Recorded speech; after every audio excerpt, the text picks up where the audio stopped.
ছাত্ৰ-ছাত্ৰীসকল welcome to my channel BP Assamese classes. আজি তোমালোকক এখন কুৱেশ্যন পেপাৰ দিছোঁ আৰ্ট এণ্ড এডুকেশ্যন। এইখিনিতে কওঁ যে BP আছামিজ ক্লাছেছ চেনেলটোলৈ যদি প্ৰথমবাৰৰ বাবে আহিছা তেনেহ'লে লাইক কমেণ্ট ছাবস্ক্ৰাইব কৰিবা। আজি তোমালোকক এটা কথা কওঁ, ক্লাছ 7 পেপাৰখনৰ লগতে মই উত্তৰখিনিও সন্নিৱিষ্ট কৰি দি দিছোঁ। কিন্তু এটা কথা কি জানানে, এই ছবি অঁকাৰ লগতে জেনেৰেল নলেজ যিটো সাধাৰণ জ্ঞান তাৰ আখৰা তোমালোকে কৰিবই লাগিব। জীৱনত প্ৰতিদিনে নতুন নতুন প্ৰশ্ন আহি থাকিব, কাৰেণ্ট এফেয়াৰ্ছ বুলি কয় যিবিলাক, তোমালোকে সেই প্ৰশ্নবিলাক এখন মানে নোটবুক ল'বা, ডায়েৰী ল'বা, তাত লিখি লিখি গৈ থাকিবা। যেনে খেলৰ আছে, অন্যান্য বিভিন্ন প্ৰশ্ন সাধাৰণ জ্ঞানৰ যিবিলাক নাজানা লিখি লিখি থৈ দিবা।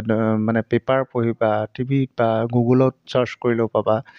এই প্ৰশ্নবিলাকৰ উত্তৰ ৰেগুলাৰ প্ৰেক্টিছ কৰিলে আগলৈকে তোমালোকক এইবোৰ লাগিয়েই থাকিব। গতিকে তোমালোকে এইবিলাকৰ আখৰা বা প্ৰেক্টিছ কৰিব লাগিব।